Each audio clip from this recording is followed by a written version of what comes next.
What a month. And I mean that in a bad way, not in a good way. Hello my loves, it's Nicole Charnel here. Welcome back to my channel. And in today's video, we are doing my monthly reset. Now, if you don't know, I do this reset every single month. I do it by the same template every single month, and I use a reflection. I go through and I talk about my goals for the month, regular goals as well as my financial goals. I also talk about my 12-week year goals, what I'm looking forward to and what I'm going to do to improve my life. And I also talk about my favorites for the month. So let's just jump right into the video.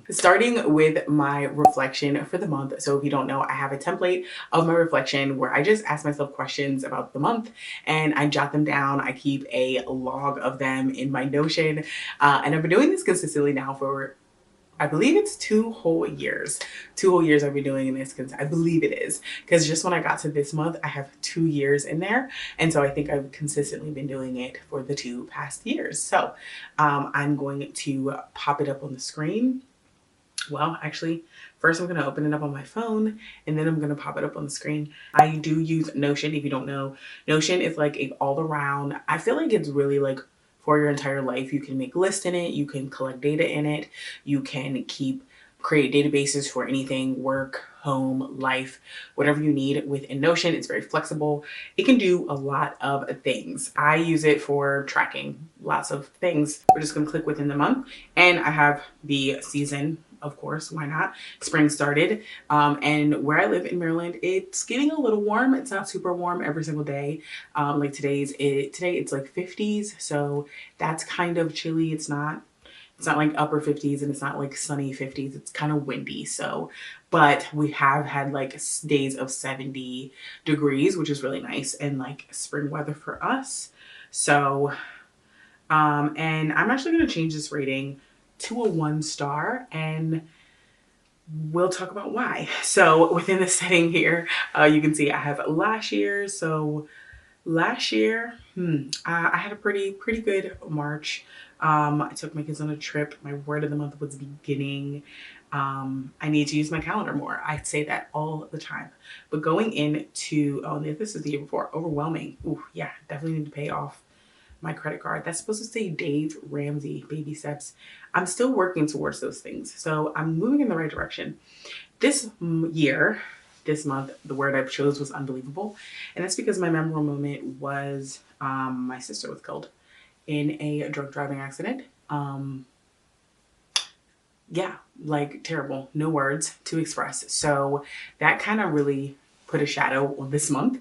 Also, her birthday is the month of March as well. So it's kind of crazy, you know, like she literally was born and died in the same month, in the same week of her birthday. So just wild, just wild. But overall, I know my God is sovereign and I will trust him because he is the author and finisher of my fate. So that's all I can do is trust in him. So that's a terrible thing to happen in your life. And it's like, it just came out of nowhere. It was a car accident. So, you know, just out of nowhere. Yeah, so I've been dealing with that for the past like week or so. Like I kind of can't even think past like that in the past of this month. Like I don't even know what else happened other than that. Yeah, I mean, I went on my trip. Like that would have been the memorable moment of this month. It would have been that, and then this happened. So I don't know, you know, that's all I can say about that. But what I learned and what I'm continuing to learn, because like I said, it's very fresh, literally happened at the end of the month, the last week of the month, is that you have to go through grief. You can't get around it. You can't skirt around it. You can't pretend like it's not there. You have to go through it. There's this book that I started reading. I have not finished it. And it's crazy because my sister Jessica, she's the one who told me about this book, and it's called The Body Keeps the Score. And it just talks about the trauma that you go through in your life and how your body keeps track of it. So I really do really read the book now. Just going through this very emotional trauma filled part of my life, and really just see what it's about. Also kind of in remembrance of her, because like I said, it's something that she put into like my attention. So yeah, there's no way around grief. You just have to muscle through it. So there's that. And what I want to improve on, being open and honest with myself and others. I think like I spend a lot of time by myself. I am a single person. I'm a single mother. You know, my kids are there. My kid's father is there. Like he's around. And he is a very important part of their lives. So that is a big deal, right? Like, but in my me time, it's just me. So I spend a lot of time by myself and I just kind of keep everything in. So in this time of like just grief and sadness, a lot of people have like reached out to me, especially my other sister, my older sister, very much so, talking to her like every single day. And that's been great. Like it's been really helpful. So being open and honest with that part of me that like I still want to have these interactions with people. Like I do want someone in my life. There was a time where I was like, I think I just want to be single. I just want to be by myself. And I don't think that's true anymore. I want someone to hold me when I'm sad and then me to be able to hold them when they're sad, like type thing. So yeah, that's kind of what I want to improve upon. And being available also, like this time in my life, like people have like made themselves available to me. So I want to be available for people as well that need me in times like this where it's just shocking and just wild and just crazy, you know? So to be available, you know? Yeah, that's where we're at. So that's it for my reflection. So the next thing I want to talk about are my 12-week year goals. And we're going to start all over. We're going to start another 12-week year. And I am going to start it in the month of April, probably after my sister's funeral. My sister's funeral is going to be in the beginning of the month of April. So after that, I think I'm going to need that like time for me. And these are the things that I love to do. I love to set goals and achieve them and work towards them. So that is what I'm going to do. So really quickly, I'm just going to go to my 12-week year goals, and I'm going to talk about my previous goals and what I'm going to change, which really isn't a lot. So my previous goals were to budget and save for trips. Goal number 1. Goal number 2 is to complete my travel agent training. And then goal number 3 is to create a brand structure. So I'm going to keep my first goal. It's going to be, honestly, I'm going to create and make that goal to be pay off 1 credit card. I need it to be something substantial, and I need it to be something that I can affect and like see the effects of it from week to week. So that's what I'm going to choose. Pay off 1 credit card. So I'm going to start with the lowest credit card first, and I'm going to pay that off. That's what I'm going to do. It is actually, you'll see in the next part, my monthly milestones when my, oh, hey, you want to go in? Are you recording? Yeah, I'm just recording. So like I said, you'll see the total of my credit card in the next portion, but I think that's going to be my first goal. My second goal is going to be to complete my TA training. Still, I am moving forward with the travel agent training. I have booked a couple of trips for people, but I still have some trainings that I need to do. So I'm going to get that training. And then the third one is going to be to achieve 4,000 watch hours. Now this is the next goal or portion of the goal that I need to get to become monetized on my YouTube channel. And that is where I am moving towards. So those are going to be my 3 goals for my 12-week year. I'm excited to get back into it. I definitely feel like I need to fully reread the book again. I kind of mentioned this, talked about it last time, where I was like, oh, I think I need to read the book again. I definitely need to reread the 12-week year again to get some more points, tips, and I think just like to fully focus on the 12-week year. So that is what I'm going to do. So next we're going to talk about my monthly milestones for the month of April. And we're kind of going to go over my milestones for the month of March, which some of them I achieved and some of them I didn't. So, and achieved, they're not really milestones to achieve that. Like, well, they are. Like there are points where I need to get to. Like for example, I have getting to 3K in my emergency fund, and I'm not there yet. I'm only at 1,000 actually in my emergency fund. So I need to get to the next step, but so there is like places I'm trying to get to within my financial milestones, but overall, what I do is I set goals for the month. So as you see, my current goal for my first credit card is $3,180. So I'm trying to get that down to $3,000 for next month. And then the next credit card is 4,300, trying to get that down to 4,000.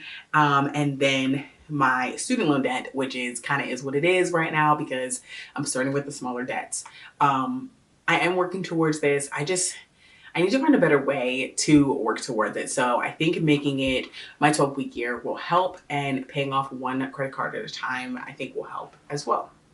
Next, I do have a fund for paying off debt. So as you see, it's at 310, which this one I did achieve the goal for the month. So going on to the next goal, it's going to be 450. My Christmas fund is something that I'm putting money towards every single month. So for next month, it's going to be $500. And then the goal is just going to be 1,000. Once I hit 1,000, basically that money can go somewhere else. So I'm very excited to get there before it's time to even start Christmas shopping. Next, my taxes, that'll be 0. Next, my car maintenance, it's at 400. And so next month I want it to be at 600, which will be even closer because I do need to do a couple things with my car, such as my tags and my tires. So I need to be saving up money for those. My travel fund is actually going to go down because I need to book a deposit for our family travel trip that is coming up in the next year, as well as my birthday and miscellaneous. I just kept those at 0. It's not for my birthday. It's usually for like if I'm giving birthday gifts to someone. So I kept those at 0 because I just don't have another birthday that's currently coming up in the month of April. Actually, it's my sister's and I've already bought her gift. So we'll just forget that. But this is what my milestones look like. This is a template that I have. If you're interested in this template, just leave a comment down below and I can share it with you. But it's something that I fill out every single month. And what I really need to do now is like take time to go back and look at it when I do my budget so I can make sure I'm working towards it. Lastly, I just want to talk about my monthly favorites. So my book favorite for the month is going to be The Love Lyric by Christina Forrest. So I read this book this month. This is just a cute fantasy, and it's also about a single mom. So I really loved that connection. And this single mom finds love, and she finds love in the most unexpected places. Unexpected place because she is just a single mom who just takes care of her daughter, but she falls in love with a celebrity. And this was a struggle for her because she just didn't feel like the celebrity love was something for her. It was hard for her to be able to like grasp the idea of being in love with someone who's always in the spotlight. And she wasn't a person who liked being in the spotlight. So this was a struggle for her, but this was also a fun read for me. Like I really enjoyed this book. If you like happy ending romances, Black love, there was a little bit of music in here, you would love this book. And this is actually the 3rd book in an interconnected standalone by Christina Forrest. And she writes, I think, just romances, but at least that's all I've read from her are romances. So I enjoyed this. And this was my favorite for the month. Lately, I've been having fantasy book favorites, but this month I haven't finished a fantasy. Well, early on I finished a fantasy, but this one is the one that I can't stop thinking about. I can't stop thinking about Iris and Angel's love. It was just so cute and just something that I want and now aspire to have. Just, you know, another love. Oh, so cute. My YouTube favorite for the month, let me see. Actually, I'm going to pull up my YouTube and I'm going to pull up my history. And there is a girl that I watched a few of her videos back to back. Yes, Tammy Clark. Tammy Clark is a book talker, and she started on Book Talk like just talking about books, fantasy books, romances, all those things. And then she just started a YouTube channel. So her YouTube channel is pretty small, but I very much enjoy watching it. I'm not really a big TikToker and the scrolling, like I try not to get caught scrolling, even though I do like post TikToks and I like posting TikToks. I just don't like getting caught scrolling. So I saw her a couple times on TikTok, but I followed her more on YouTube for her long form videos. So when I found her channel like last week, I watched a few of her videos in a row. So like once I get to a person where I can like watch multiple videos in a row, it's like yeah, girl, you're a favorite. I enjoy you. I enjoy watching. And she also kind of has like the same similar like fantasy reading taste as me. She doesn't read a lot of romance, but she does read a lot of fantasy. So I really like that. And I like listening to her like talk about books and do her like reading vlogs. So those are my favorites for the month. I hope you guys enjoyed my monthly reset. I really enjoy always making these videos. I don't usually include like the decluttering and the cleaning up portion into these videos, but that is also something that I do for my monthly reset. I go through and declutter my room, declutter my life, declutter my digital spaces so I can be ready and set for the next month. The next month is going to be a good one, even though I had a kind of tragic end to the, not even kind of, definite tragic end to this month of March. I'm still going to be very positive and trust God in the process of this whole thing and just really lean into him. And I think that like is really the important thing that I can take away from this terrible situation is that I am going to lean on Christ and like lean into him and really just trust him, dive into him, because he's the only one that's going to be able to mend my heart for this terrible heartbreak. So that's where I'm at with it. It's really where I'm at with it. Thank you guys for watching this video. I hope you enjoyed. I'm sorry. It was kind of sad, kind of, I want to say the word forlorn, but I don't think that's correct. But melancholy, there we go. Yeah, but it is what it is. Life isn't always just, you know, 100% giddy, you know, you kind of just have to go through life things. Thanks for watching this video, guys. I hope you enjoy, and I hope to see you in the next one. Bye.